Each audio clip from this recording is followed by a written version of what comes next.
agradecer la invitación, quiero pedir disculpas, evidentemente no vivir en Buenos Aires hace unos días que en 45 minutos puede llegar desde el frío hasta acá. Y es un error, lo he comprobado. Así que pido mil disculpas, ahora sí, muchísimas gracias a la SAOT, al Dr. Montero, por habernos invitado, como decía recién Marcos, por habernos permitido compartir algunas ideas, pero también algunas experiencias de trabajo con todos ustedes. Y en primer lugar, esta reflexión. Nosotros decimos si tiene veneno no es alimento, porque entendemos que necesitamos empezar a recuperar el uso de las palabras y el sentido que tienen las palabras que nos han sido arrebatadas, que nos han sido robadas y que tienen mucho que ver en la construcción de los problemas de salud y enfermedad que nosotros estamos transitando y que como trabajadores o profesionales de la salud nosotros vemos diariamente. Uno podría empezar a pensar o remontarse a pensar en esto que decía Hipócrates, ¿no? Ya hace bastantes años, cuando hablaba de que la medicina, que el alimento sea tu medicina y que la medicina sea tu alimento. Y si lo trasladamos a nuestros días o lo traemos a nuestros días, tendríamos que decir, por favor, que no le haga caso a Hipócrates. Digo, porque hoy ya lamentablemente no podemos decir, en la situación que hoy estamos, donde los ultraprocesados son prácticamente la totalidad de nuestra alimentación cotidiana o de nuestro proceso de incorporación de elementos a nuestro cuerpo, y ahora voy a decir por qué no digo de nuestra alimentación cotidiana, uno tendría que decir cuánto nos falta aprender de gente como Hipócrates en algunos aspectos. Nosotros entendemos que la existencia humana está absolutamente ligada a lo que ocurra con el territorio y el espacio en el que los seres humanos desarrollamos nuestro ciclo vital. Y ese territorio y ese espacio no es solamente el aire, el agua, el suelo, los árboles, los pájaros que nosotros estamos acostumbrados a identificar como el espacio o el entorno, sino que son fundamentalmente los microorganismos. La vida microbiana es esencial para que cada una y cada uno de nosotros pueda llevar adelante su ciclo vital saludablemente. Y por eso nosotros hablamos de esa integridad en los vínculos y en las relaciones entre la vida microbiana y la vida macro, que nosotros alcanzamos a dimensionar con mayor claridad como elementos esenciales para nuestra vida, para nuestro ciclo vital. Y en ese sentido, para nosotros sería importante hoy empezar a plantear esto que decía recién, ¿no? Según la Real Academia Española, el alimento es el conjunto de sustancias que los seres vivos comen o beben para subsistir. La misma Real Academia Española dice que alimento es cada una de las sustancias que un ser vivo toma o recibe para su nutrición. Nosotros, desde el Instituto de Salud Socioambiental de la Facultad de Ciencias Médicas de Rosario, decimos que alimento es toda sustancia o elemento que, incorporado en nuestro organismo, va a garantizar el desarrollo saludable de las funciones vitales del mismo. Claramente, con esta definición de alimento, toda aquella sustancia o elemento que contenga principios activos que son dañinos para la salud o que interfieren en el proceso de desarrollo de nuestras funciones vitales no es alimento. Y lamentablemente, la mayoría de esos elementos o sustancias que hoy estamos incorporando en nuestros organismos no son alimentos desde estas definiciones. Este es un primer punto que nos parece importante dejar aclarado para poder empezar a pensar entonces en contextos, porque uno dice, a ver, lo primero que nosotros necesitamos hacer cualquiera de nosotros cuando atravesamos el canal de parto es alimentarnos. Y los que somos trabajadores de la salud sabemos que no hay nada mejor para avanzar en nuestro ciclo vital que iniciar nuestra vida extrauterina a partir de la incorporación de la leche materna como ese primer alimento, o sea, esa primera sustancia o elemento que nos va a permitir llevar adelante nuestro ciclo vital con sus funciones saludablemente. Sin embargo, en nuestro país, como bien decía Marcos recién, estudios científicos realizados por el INTI, digo, no por las madres de barrios en Guana, sino por el INTI y por universidades públicas de nuestro país han demostrado que 7 de cada 10 madres tienen agrotóxico en su leche. Hablamos de 7 de cada 10 madres y ahí están incorporadas estas 9 de cada 10 de las que hablaba Marcos antes, pero también están incorporadas en el promedio nacional aquellas que viven en lugares donde aparentemente no hay ninguna posibilidad de que al veneno de la fumigación les llegue. Sin embargo, su leche está contaminada. Lo que no quiere decir que nosotros tenemos que empezar a plantear no le demos más importancia a la lactancia materna. Al contrario, no hay nada mejor sigue siendo insuperable la leche materna como primer elemento para el proceso nutricional de los seres humanos.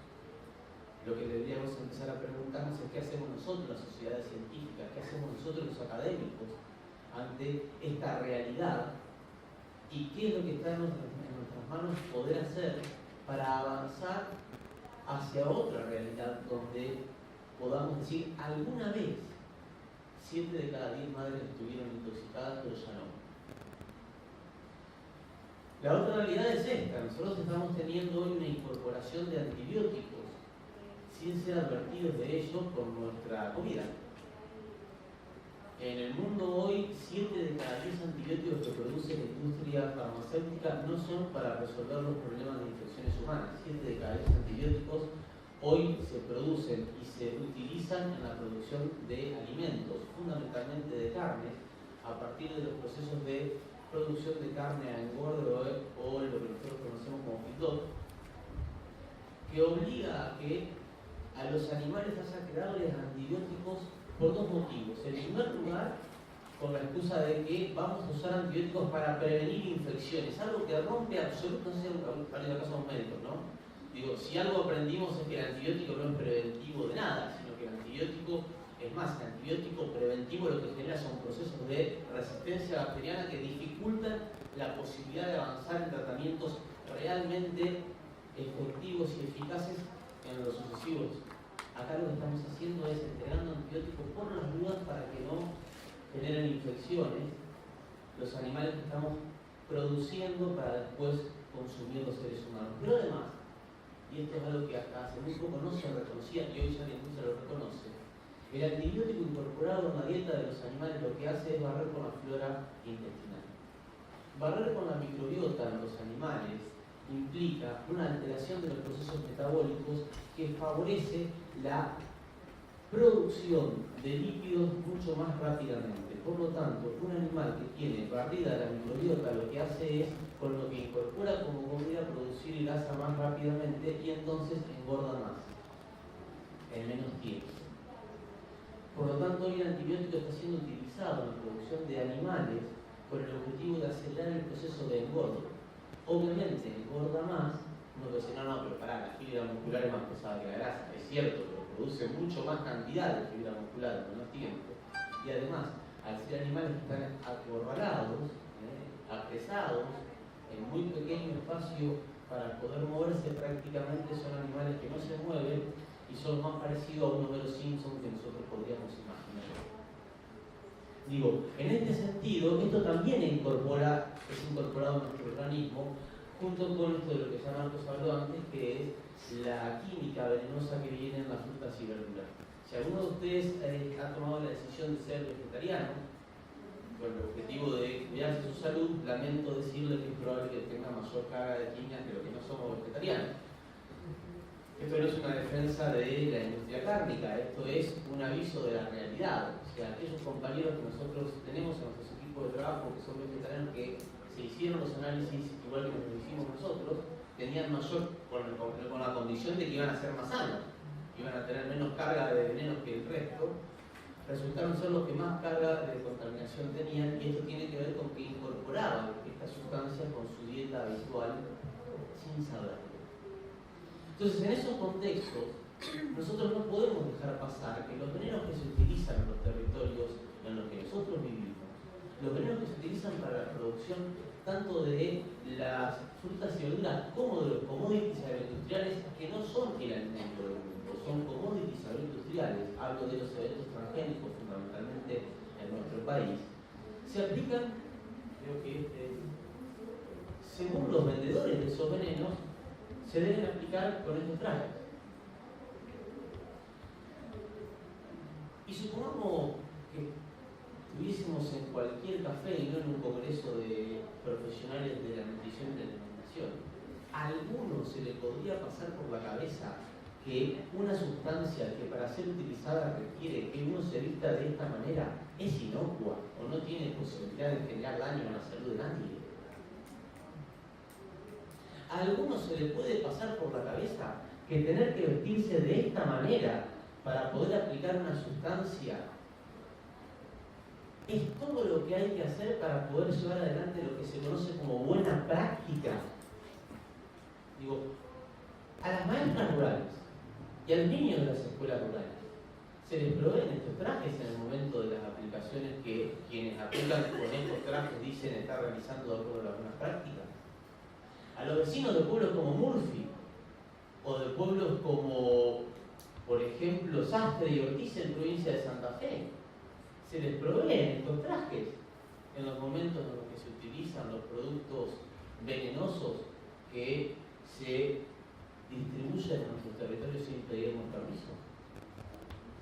Preguntas que entendemos tenemos que hacernos en estos contextos en los que no están, como bien decía Marco recién, llevándose adelante estudios desde el Estado, de los organismos oficiales que deberían tener la responsabilidad de cuidar nuestra salud, para ver qué pasa en el proceso de magnificación biológica a partir de la cadena trófica.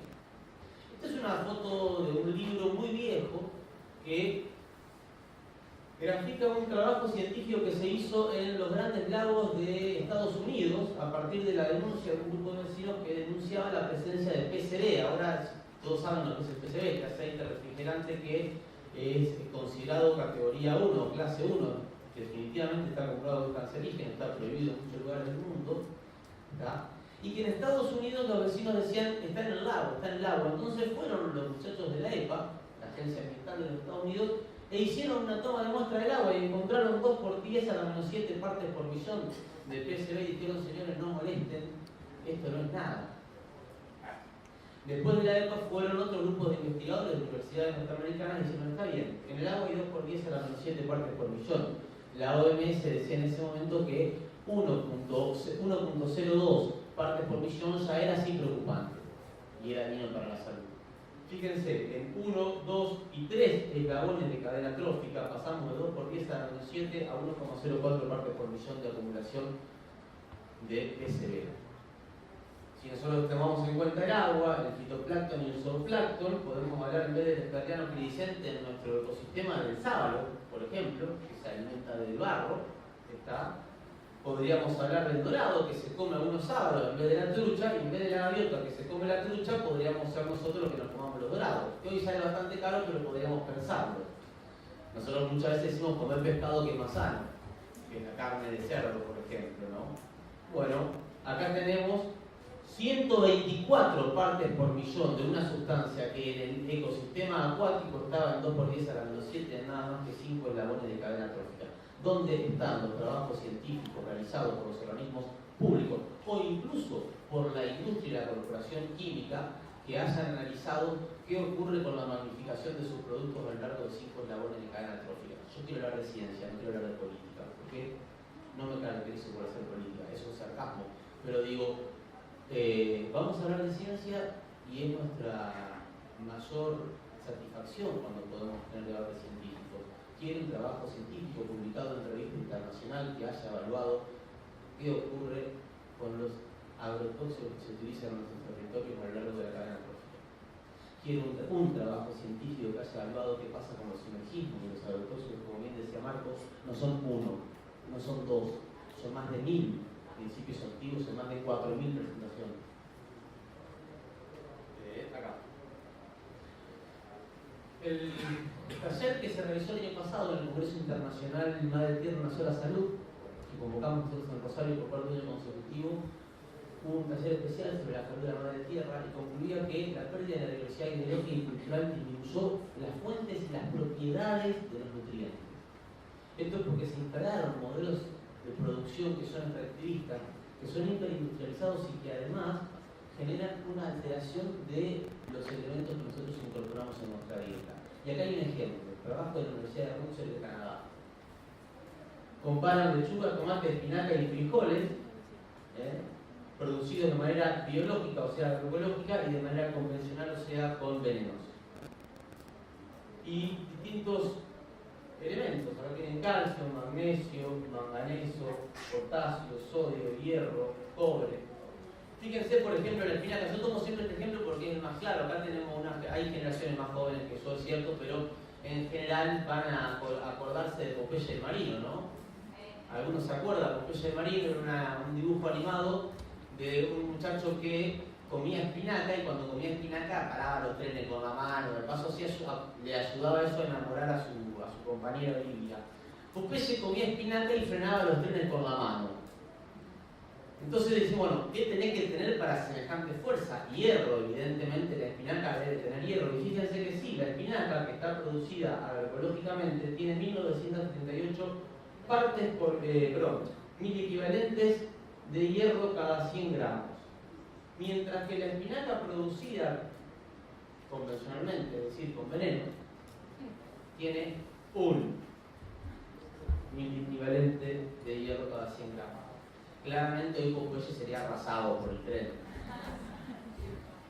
No hay forma de que pueda resistir ese embate porque lo que él pensaba que estaba comiendo ya no es lo que él creía que estaba comiendo. Podemos hacer lo mismo, por ejemplo, creo que acá estaba ahí, con los transgénicos. Los transgénicos nos dicen, son lo mismo, uno agarra un grano de maíz y agarra un elemento transgénico llamado maíz BT, por ejemplo, que es un elemento que fue creado en un laboratorio no respetando los 10.000 años que respetaron los pueblos originarios de nuestra América para transformar una semilla que era inmasticable en el maíz, que es el pan de los pueblos, de nuestros pueblos, sino en un laboratorio de mucho menos tiempo se jugó con los genes de esas estructuras biológicas para que el evento transgénico maíz BT genere su propio insecticida, su propio veneno. Porque eso iba a hacer que disminuyeran el uso de veneno, nos dijeron. No solo no funcionó, sino que ahora está el maíz que es BT, pero además es resistente a todos los mismos venenos que es resistente el evento transgénico soja, por ejemplo. Pero fíjense, el maíz BT contiene 13 partes por millón de glifosato. Contiene 200 partes por millón de formaldehído, un cancerígeno indiscutible. Contiene 14 partes por millón de calcio contra 6.130 partes por millón de calcio que tiene el maíz de verdad. Y además, fíjense en esto, contiene 2,3 partes por millón de zinc contra 14,3 partes por millón de zinc que tiene el maíz de verdad. Y el zinc, todos sabemos que es un elemento básico, esencial para el desarrollo de nuestro sistema inmunológico. Por lo tanto, nosotros que hoy estamos comiendo maíz sin saber que estamos comiendo maíz, estamos incorporando en nuestro organismo no solamente microdosis de glifosato, formaldehído, sino que además estamos incorporando mucho menos calcio y zinc, entre otros nutrientes, que realmente nuestros organismos necesitan para llevar adelante los procesos biológicos saludablemente. Lo dice este trabajo científico publicado en el año 2011 que plantea no solo hemos convertido los alimentos en mercancía para negocios globales, sino que comenzamos a tener evidencia de que esos alimentos transgénicos no son equivalentes en sus propiedades a los silvestres. Otra mentira que se cae cuando nos decían no, vale lo mismo. Yo no sé si alguno de ustedes, bueno, acá somos todos profesionales de salud, ninguno come alfajores, ni come esas cosas raras que nos venden en los kioscos, pero si encuentran a alguien que sea lo suficientemente demente como para comprar esos productos, pídanles la etiquetita del producto y peguen una leída. Primero consíganse una lupa importante, ¿no? Eso es interesante. Una buena lupa para ver de qué se trata. Pero después léanlo a ver qué es lo que tiene. Y les aseguro que van a encontrarse con cosas que los van a sorprender. Por ejemplo, esto que Kino tan gráficamente nos presenta, ¿tá? No sé si alcanzan a leerlo de atrás, es una mamá dándole una sopa al nene y dice, el nene dice, Ica, papa transgénica. Y le están saliendo plantas de la cabeza. Ojalá fueran plantas que no salen. Para meternos atrás, ahí estamos hablando de... Digo, por ejemplo, nosotros tenemos obligación en un espacio como este, que nos da la posibilidad de compartir estas cuestiones, de mostrar estos trabajos que evidencian cómo la incorporación de eventos transgénicos en el tracto digestivo genera, fíjense ustedes, alteración a partir del proceso inflamatorio de las células del aparato digestivo. ¿Qué significa un aparato digestivo empujado permanentemente a un proceso inflamatorio a partir de la incorporación de sustancias que, por ser extrañas e imposibles de ser metabolizadas por los mecanismos naturales que nuestra biología nos ha dado después de millones de años de evolución, está permanentemente desarrollando inflamación. Está cronificando un proceso inflamatorio y después nosotros no entendemos por qué tenemos los procesos autoinmunes en el crecimiento, no entendemos por qué tenemos las intolerancias alimenticias, las alergias alimenticias, no entendemos por qué tenemos los trastornos metabólicos. Si estamos incorporando microdosis de maíz a través de lo que se conoce como, vamos a hablar ahora del jarabe de maíz de alta fructosa, o a través de la lecitina de soja, hoy utilizada como emulsionante, como en todo, en lo que ustedes busquen de productos farináceos, la lecitina de soja está como emulsionante. Hoy en el colectivo, cuando venían, me dieron un alfajor que no tenía lecitina de soja, pero para que no piensen que estoy desconsolado, no les voy a decir acá, después si quieren el privado les cuento. Pero es la primera vez, y viajo bastante, que me dan un producto, un alfajor que no tiene lecitina de soja ni jarabe de maíz de alta fructosa, yo no lo podía creer. Pensaba que los únicos eran los alfajores santafesinos. Bueno, ahora hay otro que digo que no. Pero digo, esto es lo que ocurre cuando nosotros incorporamos, fíjense, la alteración de las velocidades y el aumento del tamaño del epitelio. Este es otro trabajo que les voy a presentar. Antes les voy a mostrar estas fotos. Son cerdos de una granja de Dinamarca. Una familia granjera de Dinamarca, 4 generaciones de productores de cerdos, nunca tuvieron problemas, cambian el alimento de esos cerdos, empiezan a darle alimento balanceado a base de productos de soja transgénica y maíz transgénico que venían de Argentina, ¿tá? Y empiezan a tener este tipo de apariciones, malformaciones en cerdos que nacen de cerdas que viven en Dinamarca, donde no se usan estos productos, pero que son alimentadas con alimento balanceado que se fabrica a partir de lo que se produce en nuestros territorios con veneno. Digo para lo que nos dicen, no, se inactiva el veneno cuando toca el suelo, no hay posibilidad de que pase. Estos cerdos fueron enviados por IB, que es el productor de estos cerdos, a Alemania, que se han analizado y encontraron restos de AMPA, que es el metabolito del glifosato, y de glifosato en estos cerdos malformados. Tenemos también la famosa rata de Gilles Seralini, este investigador francés, que replicando el estudio científico que Monsanto había hecho para demostrar que su maíz BT era inocuo para la vida, para los seres humanos, se encontró, digo, queda claro, ¿no? Mismo modelo de experimentación, misma línea de ratas, que pudo copiar a partir de que una orden judicial le obligó a Monsanto a darle el modelo de experimentación y encontró esto: las hembras de las ratas que son alimentadas con maíz transgénico, con elemento transgénico de maíz, tienen más tumores mamarios y más rápidamente aparecen los tumores mamarios que las ratas que no tienen este problema. Lo mismo con los tumores de hígado o de riñón.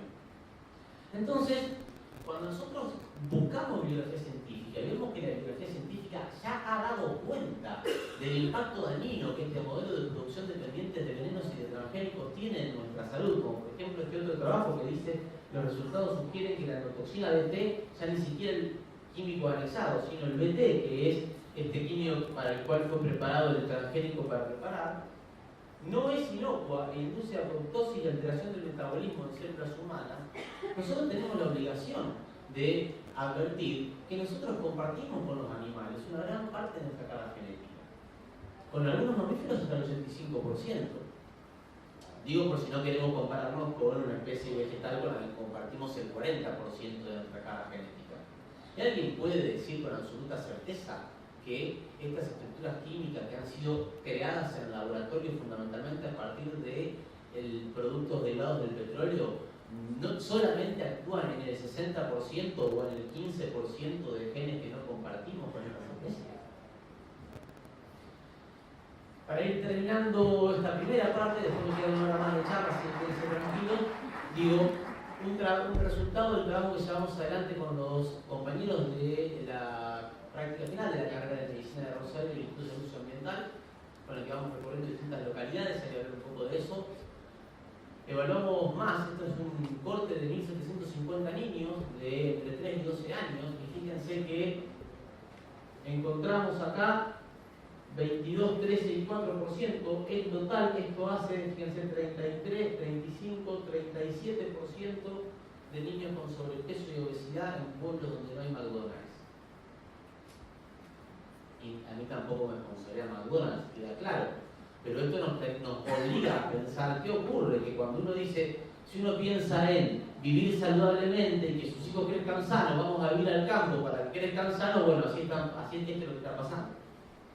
Digo, estamos teniendo un incremento en el índice de masa corporal de nuestros niños que a su vez no pertenecen a ese 6% que se come el 50% de la comida del mundo. ¿Por qué estamos teniendo estos niños con estos procesos de incremento de su índice de masa corporal? Por ejemplo, fíjense, el trabajo que analiza los cambios en el patrón de consumo entre el 2006 y el 2013 en nuestro país. Acá tenemos una disminución del consumo de hortalizas y de fruta y de carne sin procesar, y un aumento en las gaseosas y jugos. Las compañeras de la Cátedra de Ingeniería Alimentaria de la UBA estuvieron en uno de los campamentos sanitarios con nosotros hace unos meses atrás y veían horrorizadas cómo los niños andaban en las escuelas con los juguitos que compraban en el kiosco de la escuela como algo saludable. Y acá me voy a detener 2 minutos para hacer un llamado de atención. El jarabe de maíz de alta fructosa. Este es un trabajo que se llama la epidemia o la fructosa epidémica o la epidemia fructosa. Evalúa cómo se ha incorporado, estos son 5 veces en 100 años el consumo de fructosa en los seres humanos. No fue siempre igual, fíjense que esta es una curva exponencial. Fíjense a partir del 77 cómo empieza el salto en mucho menos tiempo. La fructosa, que como ustedes saben, la encontramos en las frutas, pero en mucho menos cantidad que lo que es el jarabe de maíz de alta fructosa. Pero además la fructosa de la fruta es una fructosa natural. El jarabe de maíz de alta fructosa es una fructosa fabricada en un laboratorio a partir de la combinación de distintas sustancias, y además, en nuestro caso, donde más del 93% de la producción de maíz en Argentina es transgénica, es jarabe de maíz de alta fructosa de un maíz transgénico. Y los 2 tipos de jarabe de maíz de alta fructosa que existen en nuestro país, que existen en el mercado, tienen los mismos problemas de metabolización por nuestros organismos y generan el mismo proceso de incremento de la actividad inhibitoria de la insulina. Consumir fructosa nos genera entonces un aumento en el síndrome metabólico, nos genera, sea cuando se consume a partir de los refrescos, fíjense, un aumento en el índice de masa corporal, y cuando hay trabajos que han cortado la provisión de refrescos a los niños, han logrado una estabilización en el peso de sus niños. ¿Por qué pasa esto? Por una cuestión económica, sin duda. Y entonces acá es importante, y quiero mostrarles esto porque lo encontramos hace 2 semanas y no lo puedo creer todavía. Uno podría pensar, bueno, ya no hay nada para sorprenderse, esto sí. Este es un sucedáneo de leche, ¿no? Dice leche modificada en polvo. Leche modificada en polvo. Fíjense ustedes esto, se los leo para los que están más atrás. Esta es la parte de atrás del producto. No debe ser usado en lactantes menores de 12 meses de edad. Pero, fíjense, 12 meses de edad. Pero para Uruguay no debe ser usado en niños menores de 36 meses. Esto es interesantísimo porque pone en evidencia un dato que a la ciencia se le ha pasado por alto, que es el impacto benéfico o maléfico que tiene para la salud del Río de la Plata. Claro, de un lado del río, parece que estar a la izquierda del Río de la Plata hace que uno tenga una genética mucho más fuerte, pero mucho más débil, quiero decir, porque necesita recién a los 26 meses puede incorporar esto, pero los que estamos a la derecha del Río de la Plata tenemos otra genética. Vale, nosotros podemos soportarlo a partir de los 12 meses. No contento con esto, podemos ver esto otro. Fíjense, el mismo producto, la misma etiqueta, tiene estas 2 etiquetas de información nutricional en el mismo envase. En psiquiatría esto se llamaría esquizofrenia, pero no. Fíjense, para el Mercosur y para Chile, Perú, Centroamérica y Colombia aparte, ¿no? No, esto es maravilloso porque para todos los que dicen que nosotros tenemos un nivel superior en la genética en Argentina, con esto lo han demostrado. Valor energético del producto en Argentina, 0 kilocalorías. El mismo producto que está dentro del mismo paquete, pero en Chile, Perú y Centroamérica tiene 2 kilocalorías y en Colombia 5. Pero no contento con esto, grasas totales en Argentina este producto 0. En Chile, Perú y Centroamérica 0,2. Y esto para mí es lo más maravilloso porque además incorpora una nueva lógica de la matemática. Sodio, porque el sodio no tiene nada que ver ni con hipertensión ni con esas cosas que son problemas, ¿no? En Argentina, cada 200 mililitros, 8 miligramos. Esta es maravillosa, me juro que es maravillosa. En Chile, Perú y Centroamérica parece que la cordillera tiene un efecto importante, así como el Río de la Plata, ¿no? Cada 100 gramos, 4,5. 4,5 por 2. Es 9. ¿O no? Acá cada 100 gramos es 4,5 y acá cada 200 es 8. ¿En qué queda? ¿Dónde están las sociedades científicas denunciando estas cosas? ¿Dónde estamos las sociedades médicas, los colegios de médicos, las universidades públicas denunciando estas cosas que tienen que ver con los problemas nutricionales? En azul, para ir rapidísimo, el dinero que han invertido en los últimos años los laboratorios en investigación. Y en naranja, en publicidad. Por eso nos callamos.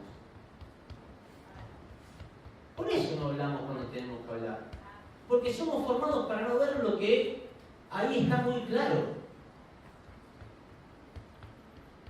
Nosotros en los campamentos sanitarios hemos encontrado que estos son los problemas prevalentes en nuestras localidades, en las localidades que hemos recorrido.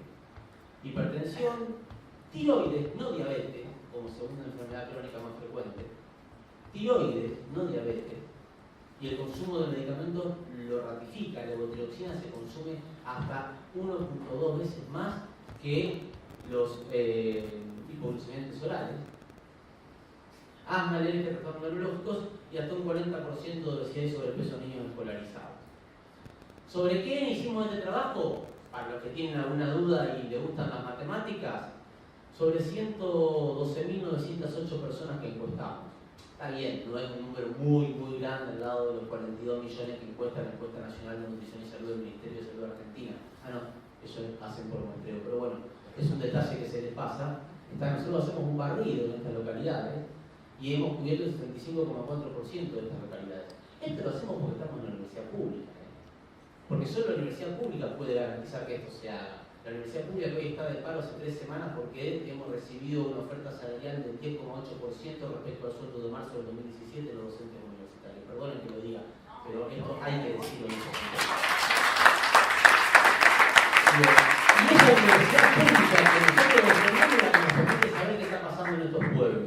Y nosotros hablamos hoy, junto con John Seaman, de una ceguera académica cuando nos referimos a los colegas que siguen priorizando las lógicas pragmáticas y tecnocráticas a partir de garantizar con esas lógicas los intereses de las grandes empresas que sostienen sus investigaciones particulares o sus laboratorios dentro de la misma universidad pública. Lo dijo Ernanke en el año 2010, ni la ciencia ni la tecnología son panacea para la solución del hambre, es la pobreza y no la falta de producción la que causa el hambre, y nosotros hablando de trastornos alimenticios, de trastornos alimentarios y de obesidad, tenemos la responsabilidad de poner el ojo en los procesos agroindustriales, en los procesos de producción agroindustrial que, además de ser monopólicos, matan nuestro suelo, matan nuestras plantas y los seres humanos generando la malnutrición.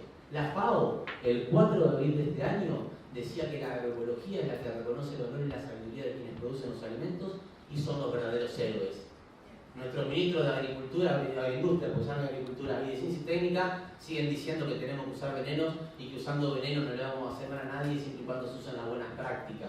Pero el mismo ministro de Ciencia y Tecnología en esa misma conferencia de prensa dice que para los que quieren comer alimentos sanos, lo que él denomina un lujo sustentable, van a ser bases agroecológicos aislados para que no se contaminen ni con transgénicos ni con venenos y entonces se puedan vender a un alto precio. Les ofrezco para que lean, que ahora sí termino, estos libros, no se los vendo yo, los pueden ir buscando. Nuestro veneno, nuestro futuro robado y El mundo según Monsanto deberían ser parte de todas nuestras bibliotecas como un elemento básico para poder aprender, al igual que algunos de estos otros libros que están aquí, para que ustedes puedan ver que no estamos hablando de una persona, de un caso aislado. Hay producción bibliográfica, hay bibliografía científica y bibliografía de divulgación que nos permite a nosotros plantear, necesitamos recuperar el conocimiento de nuestros alimentos. Necesitamos recuperar lo sagrado de nuestros alimentos y eso solamente lo vamos a poder hacer a partir de volver a los procesos de diálogo de saberes para recuperar saberes y sabores de nuestros pueblos campesinos, de nuestros pueblos originarios, de nuestras abuelas, de nuestras madres, que son las que durante generaciones atesoraron eso que nos permitió a nosotros llegar hasta donde llegamos. Y lamentablemente nosotros hemos perdido al punto de que somos, según la OMS, la primera generación que tiene el triste privilegio de decir que los que vengan después van a tener peor expectativa de vida que nosotros en la historia de la humanidad. Muchísimas gracias, perdón el tiempo y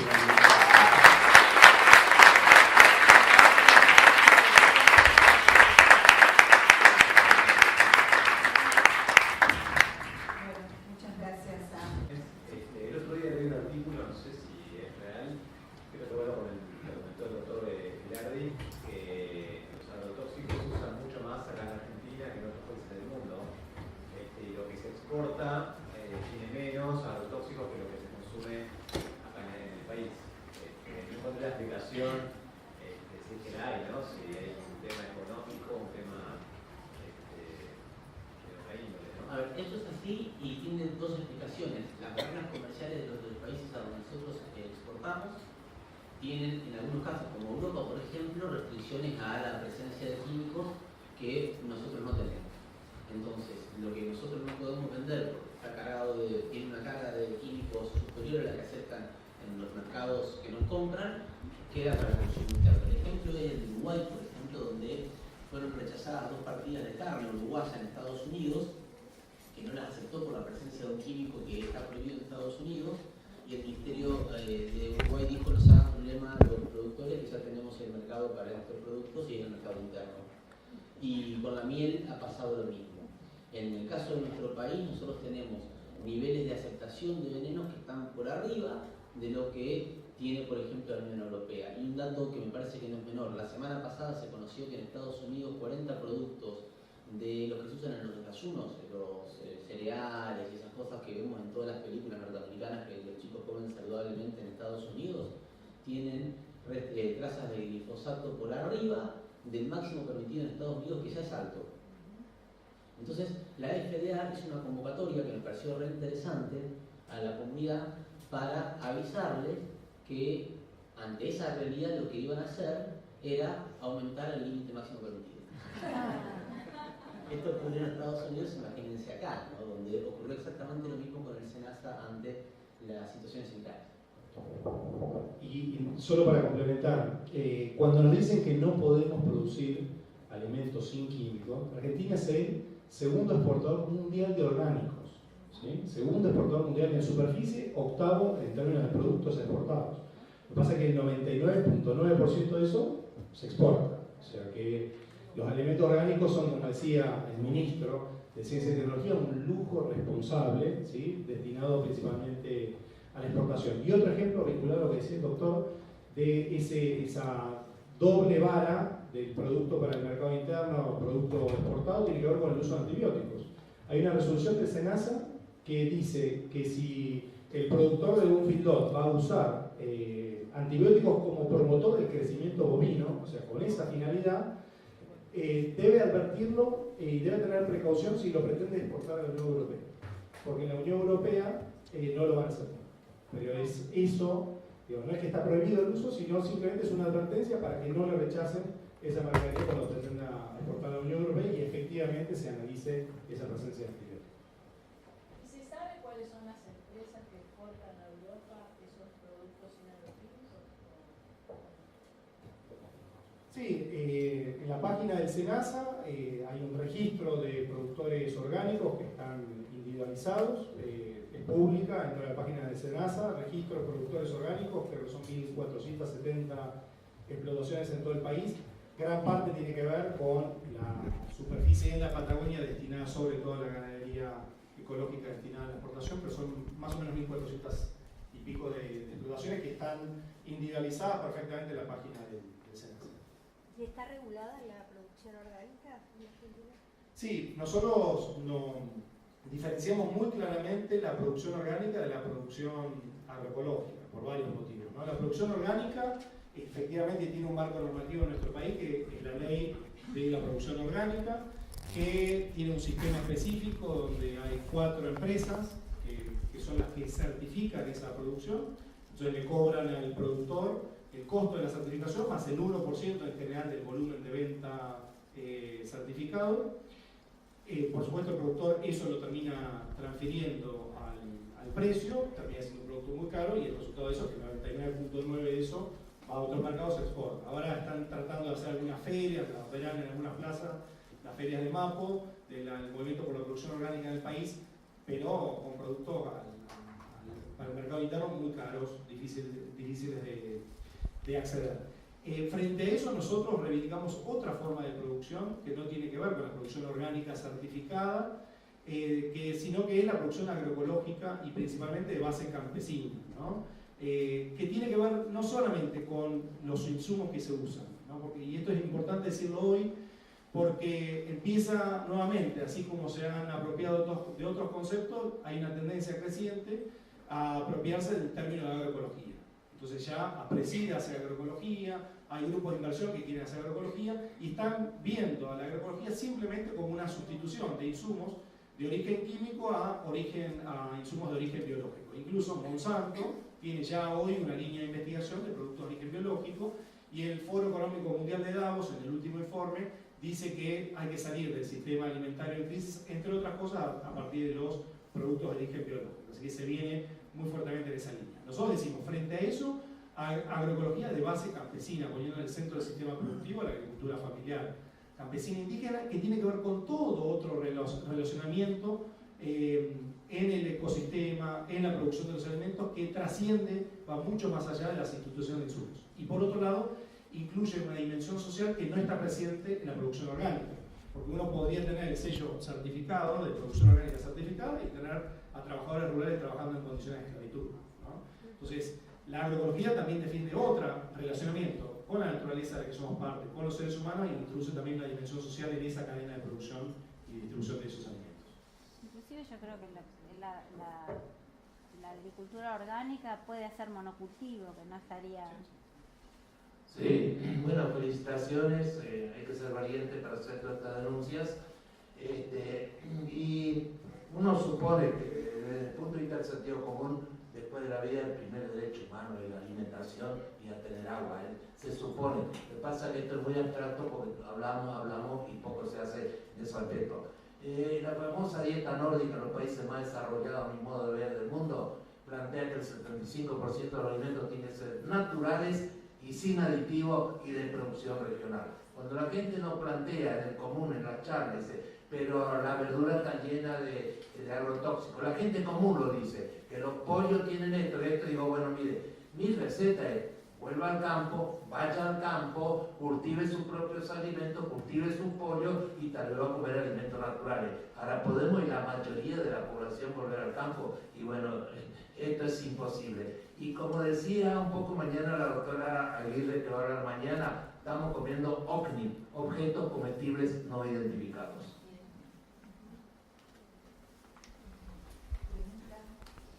Mientras con la agroecología avancemos, porque una de las cosas que nos dicen cuando tratamos de defenderla, lo que no sabemos tanto, es que no, con esto no vas a dar de comer a nadie, ¿no? Creo que eso lo responde muy bien el ministro de Ciencia y Tecnología de la Nación, Nino Berniau, cuando dice que para abastecer la necesidad del mundo de comer comida nada más, vamos a hacer agroindustria. Para los que quieren alimentar sanamente, vamos a hacer estos valles agroecológicos. Lo que está haciendo es reconocer de que se puede producir agroecológicamente, y se puede producir agroecológicamente para grandes cantidades. La FAO dice que con la producción agroecológica podríamos darle de comer a 12.000 millones de personas. Y no llegamos a 7.500 todavía. Además, un tercio de los alimentos que se producen se tiran a la basura. Por lo tanto, nosotros hoy, con lo que ya estamos produciendo mal, no deberíamos tener hambrientos en el mundo. Porque lo que se tira a la basura alcanza para que cada persona hambrienta del mundo, o sea, lo que ya comemos, ninguno de nosotros somos hambrientos claramente, aunque comemos muchas veces, pero no somos hambrientos ninguno de nosotros, seguiríamos comiendo como comemos. Y los hambrientos comerían 900 gramos de comida por día por la basura de nuestra comida. ¿Queda claro? La agroecología, dicho por la FAO, puede resolver esto, pero además la agroecología no tiene impacto negativo sobre el cambio climático, sino que al revés, enfría el planeta. Además, la agroecología emplea mano de obra. La agroecología, además, no es dependiente de insumos externos. Por lo tanto, la agroecología permite que el productor, que produce su propia semilla, por lo tanto, no depende de una semillera para poder garantizar su modo de vida, y además produce sus propios insumos de recuperación de la tierra, porque implica el aprovechamiento de todo el proceso productivo, se transforma en un ser soberano. Esa soberanía del productor le permite al productor definir el precio justo y no depender de un intermediario para el precio justo, por lo cual el productor dejaría de cobrar lo que cobra hoy por la producción, por ejemplo, de frutas y verduras, que es nada, y pasaría a poder vivir dignamente de lo que produce, y lo que consumimos pagaríamos mucho menos de lo que estamos consumiendo, porque no tendríamos la cadena de intermediarios al servicio de la especulación con los alimentos. O sea que sí, la agroecología lo puede resolver, y insisto, no lo decimos ni Filardi ni Berseniasi, lo dice la FAO, lo dice Dino Gardiner. Yo quería preguntar si existe alguna justificación para la recomendación de pelar las frutas o comerlas sin semilla. No sé, el doctor que es abogado siempre sabe más los abogados que los médicos, pero hasta donde nosotros hemos podido estudiar, el veneno que nosotros se utiliza en el modelo de producción, por un lado sí impacta en la fruta, por ejemplo, haciendo que si nosotros pelamos una fruta que tiene cáscara gruesa, le saquemos una parte importante del químico respecto de si la tenemos con la cáscara. El tema es que la pulpa de esa fruta fue creciendo a partir de un proceso de nutrición de la planta que tiene la savia como el elemento básico de su nutrición. Y los venenos ingresan en la planta desde las raíces, no solamente por contacto. Entonces, es cierto que lavar frutas y verduras puede limpiar la superficie de los venenos que han sido utilizados, sobre todo en el último momento, para dejarla a la lechuga bien verdecita, al tomate bien rojito, ¿está? Aparte de las pinturas naranjas que pasan a las frutas cítricas. Pero lo que también es cierto es que la constitución físico-química de ese fruto, de esa verdura, intrínsecamente tiene el veneno, no es como la carne.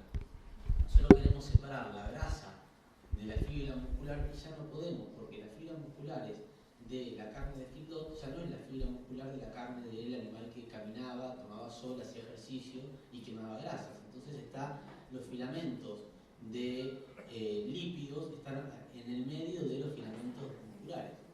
Entonces no es posible separarlo. No es yo dejo el antibiótico de la carne acá, yo dejo el veneno de la verdura acá, lamentablemente no.